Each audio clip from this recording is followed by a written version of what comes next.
நண்பா நண்பா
இந்த உலகம் ஒன்று.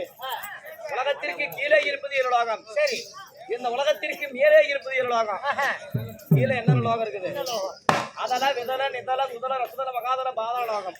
அதுல இதுல எதுல சுதல ரசதல இதெல்லாம் எதுலங்க?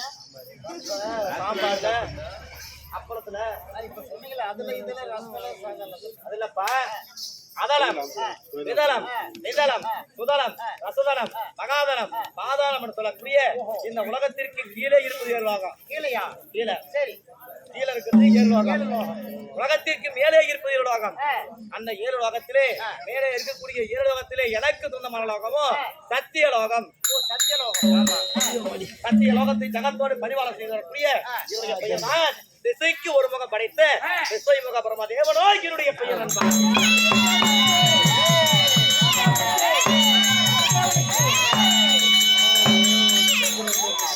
மாதவா, உங்க பேரு பிரம்மதேவா? கேமரா இல்லையா? பிரம்மதேவன். பிரம்மதேவன் கிழக்கு மேற்கு வடக்கு தெற்குன்னு சொல்லக்கூடிய நான்கு திசைக்கு ஒவ்வொரு முகம் படைத்த அன்முக பிரம்மதேவனோ என்னுடைய பெயர். ஆமா, பிரம்மதேவனாக நான் இருந்தாலும் எனக்கு என்ன வேலை? என்ன வேலை? உங்களுடைய வேலை மட்டும் நீ கேட்டீங்கன்னா எனக்கோ இந்த உலகத்திலே அனைத்து ஜீவராசிகளுக்கு பிண்ட பிடிக்கக்கூடிய வேலையோ எனக்கப்பா. அருமையான வேலை. எத்தனை நேரம் அதே வேலை தான்? 24 மணி நேரம் அதே வேலை தான். சின்னது இருந்தாலும் சரி, ஆமா, பெருசா இருந்தாலும் சரி, ஆமா, பெரியவங்க சின்னவங்க எல்லாருமே, நம்ம கெல்டா இருந்தாலும் சரி, ஆமா, வயசானவங்களும் ஒவ்வொரு சமயம் வயசானவங்களும் நிலைமை வருதுப்பா. நல்ல வேலையா? ஆமா, அலுப்பா இருக்காங்க. அதுப்பெல்லாம் இல்ல, 2 கையிலயா ஒரு கையிலயா? நான் பிறந்ததே அதுக்குதான். ஆமா, நல்ல வேலை. என்ன வேலை?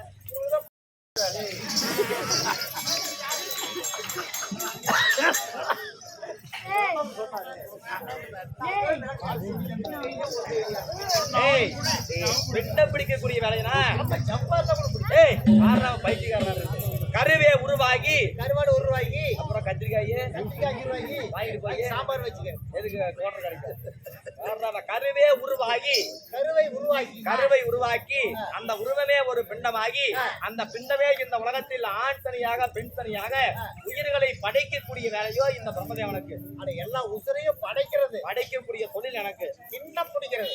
நீ சொல்ற மாதிரி பூ போடாத, டீ போடு. அதை போய் பிடிச்சிக்கலான்னு பண்ண. சரி, இந்த உலகத்தை கட்டி காப்பது மும்மூர்த்தி தெய்வங்கள் 3 பேரு, சிவன், விஷ்ணு, பிரம்மா. இந்த பிரம்மதேவனுக்கு படைக்கின்ற வேலை. உயிர்களை படைத்தால் மட்டும் போதுமா? நான் படைக்கின்ற உயிரினங்களுக்கு அதாவது உயிர் கொடுத்து உணவளிப்பதோ சிவபெருமானுடைய வேலை. ஆமா, சரி, அவர்தான் உணவளிக்கக்கூடிய சாப்பாடு நம்மளுக்கு போட்டாங்கல்ல. ஆமா, அந்த சாப்பாடு கொடுக்கக்கூடிய வேலையோ சிவபெருமானுக்கு. சிவபெருமான் படி வந்தாலும் நல்லவராய் இருந்தால் காப்பது, தீயவராய் இருந்தால் அழிக்கும் பொறுப்பை ஏற்றவர். ஹரி பிறந்தாமன் மாய கண்ணனுக்கோ அழிக்கின்ற